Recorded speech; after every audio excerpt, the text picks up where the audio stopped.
ay June. Ngayon June? June 13. June 13 guys. Ayan. So nandito kami sa bahay ng anak ni Amo ko. So isa nating kasamahan ay pupunta na ng US. Ayan. Sana all. Ayan guys. Bye!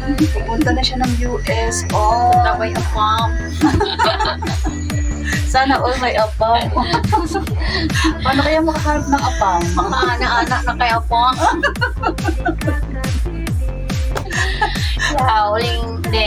Hanggang bukas na lang ako dito. And then, diretso lipad na sa Sabado ng umaga. Lilipad ako. Ayan guys, siya si Veds Valencia E. Ayan, si Veds Valencia E. Subscribe nyo. Vlogger din yan guys. So magtataga-US na siya. Sana all. Ana-ana. Mamasa-masa. Uy. Ayaw mo yun, may yung vlog.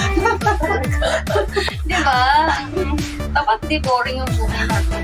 Ayan, ito yung room niya guys. Nakita nyo ang linis, ang walang perya, di ba? Kasi, Kasi nung bike, tinutuyo ko nga lahat kasi madagaling. ayan, medyo panay ang impake niyo po guys. Oo, nilaban ko na rin yung toys ko kasi bibititin ko siya. Ayan. Sayang kasi na may iwan siya.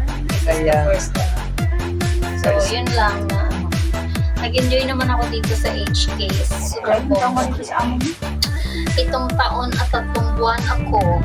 Ayan, nakapitong taon siya, dalawang. Walang long service.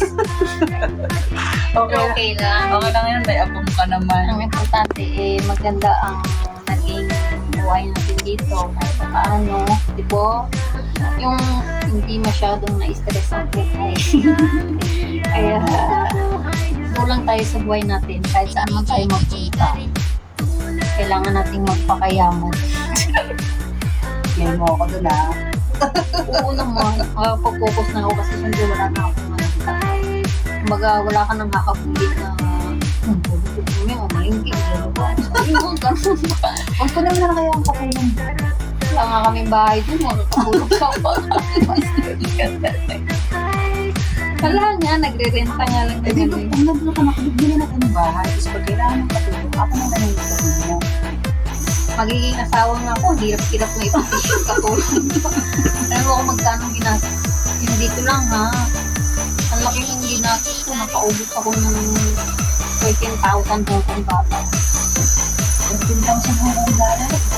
Wala pa akong agency, wala akong lawyer, sarili ko lang nag-asikaso. Ang galing mo, Diba? Use your brain. Alam mo yung mga kasbahin ko, kung magkano ba ito agency? Yung mga consultancy na 24K. so ang kakalakit ko pala nun. Malaki talaga ang nasisip. Diba? At the same time, very smooth pa kasi monitor mo, wala kang agency, hintay ka ng ano nila, advisor, kay Apple. Kunyari, inano na ako ng embassy na, hindi ako nag-download, sunod na sa kanila, hindi. Hintayin mo yung ano ng agency na ang tawag dun, hintayin mo yung sasabihin nila pakakalang Paano ka pa ako? Oo. Hintay-hintay ka pa. Oo, yung steps nila. Eh, unlike sa akin, galaw na ako na dire-diretso. Tapos kasi, Buti na pero mga amon, alis-alis ka pa. siyempre, nag-aalam naman ako bago. Siyang nag-request na mag-extend ka pa.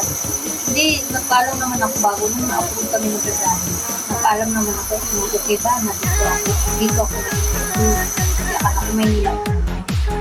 Tapos, nung pumayag, sabi ko, pag pumayag ka kasi, sabi ko, marami ako ask. Marami kasi vaccine sa pag-balik. Yung experience sa Hong Kong, yung sa Wang Chai. Experience din. Hong Kong. Tapos NBI sa consulate natin, sa embassy. So, siyempre ilang beses kami magkaso sa injection ko. Ilang beses ako bumalik.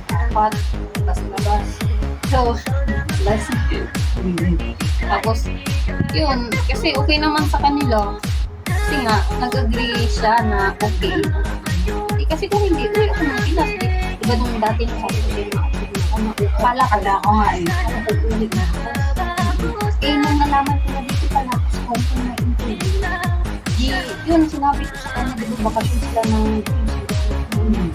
saka ko lang sinabi after a week kasi ayoko naman sabihin na pag-meeting, sabihin Tapos baka mabigla, di ba? So, hindi, intay muna ng konti para makapulit. Nung sinabi ko, kumayag naman, ilas-ilas na. At yun. So, gano'n ka talaga nag-asikaso?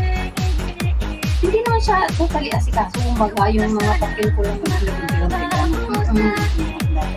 ang total ng processing ko sa PRC visa is 10 months. Pero ngayon is 2 to 4 months lang. Ang pinaka mo is hanggang 5 months lang nakakapos. Kasi nag-pandemic dati, so parang hindi na ngayon bumabalik sa normal. Oh. So yung akin, after 1 na siya. Wala. So very beautiful. Yan. Right? Very pretty. Ayan. Lady. Ayan. Kulit.三点我哋走啦， Something mo. 好嘛？行你坐一陣啦吓，差唔多3點走啦，翻到去我哋又要煮飯啦， Ano yan? 你知啦？ Here. 唔使咯，幾時先生應該咪要車我翻去？ Nakatakot kung baka ihaya ko ng amo mo na ng sasakyan. Nahiya. 你傾一陣間先啦吓。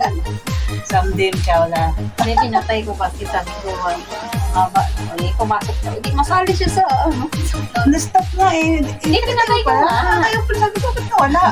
Hindi kasi sabi ko, pag tumagal yun. Pero at least naon Kasama din ng konti. Diba? Yun yung, Kunyari lang yun yung yun. amo ko guys, yung nagsasalita, nagpaalam pa sa kay Sis Veg, Valencia. Gano'n talaga pag hindi mo amo, mabait tayo. Hindi na bait naman siya. Tignan mo naman, compare mo naman sa ibang malala na mas malala, guys. Kaya na ano na yun. So, ayan lang guys, kailangan lang natin i-enjoy yung buhay natin. You know, kahit saan man tayo mapadpad sa mundo, mahirap ang buhay. Mahirap talaga kasi, pero yung tiyaga lang talaga natin na kailangan at kung ano man ang kapalaran natin sa buhay, hindi naman natin porkit yung kapalaran mo, basta-basta mo tanggapin, di ba? Kunyari, pangit yung mag-i-stay ka ba forever sa kapalaran na yan, di ba? You have to find out na makahanap ka ng way na malay mo mayroon ka pang mas magandang opportunity. So yung ganun.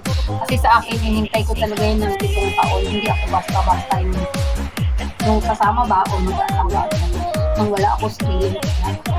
Kasi hindi mo masasabi yung kapalaran kahit kilala mo pa yung tao na yun.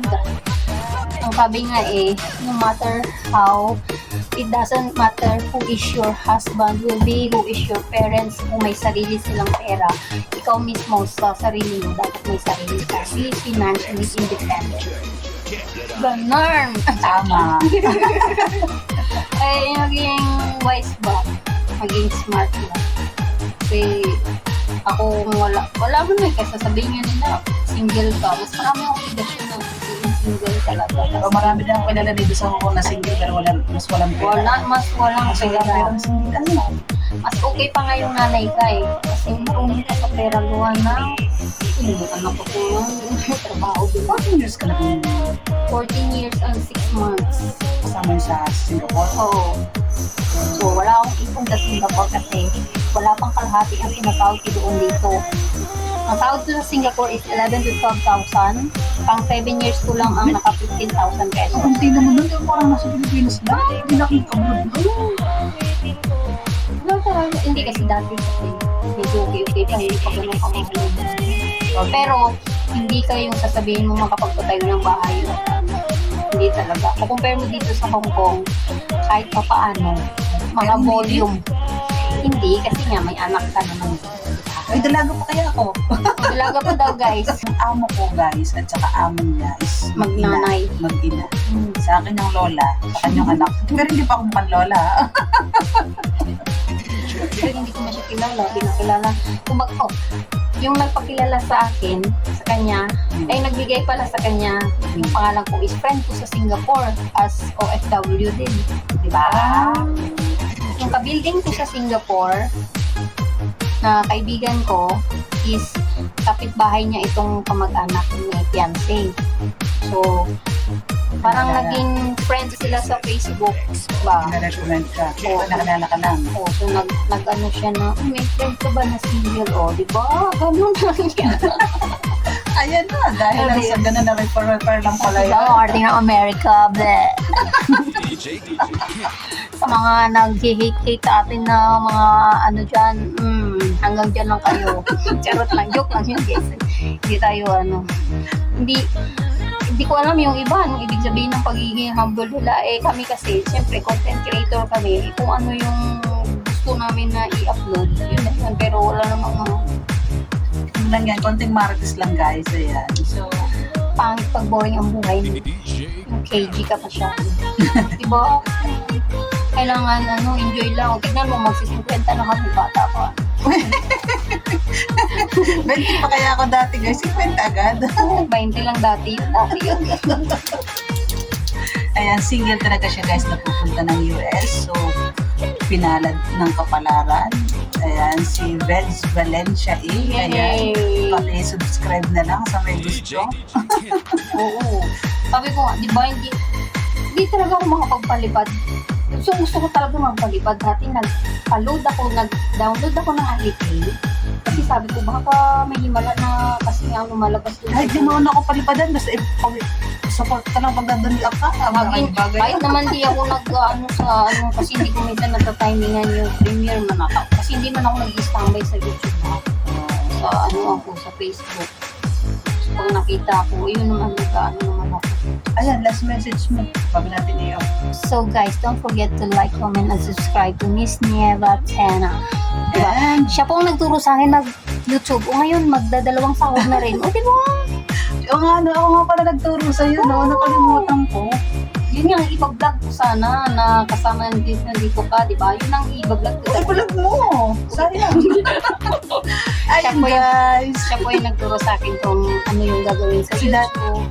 Kasi di ba ang tagal naman nung nag-YouTube na suot. Sabi ko, ba't ganito pa rin subscribers? O diba? Pinaruan ko siya, Binigyan guys. niya ako ng technique kung punta ka sa ganito, yung Live. mga una kong pinuntahan sa kanya, wala, nakalimutan ko na yun, nandun ako sa iba. Pero ngayon, di ba, may group chat na sa hindi na ako nag-ano, kasi nga busy.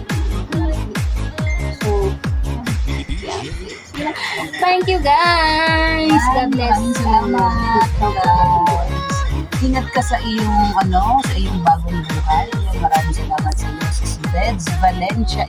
Salamat sa friendship. Ayan, dahil sa YouTube. Buti na lang maputi ako dyan, makinis pa. Puti makinis pa. Puti na makinis pa talaga. Ayan.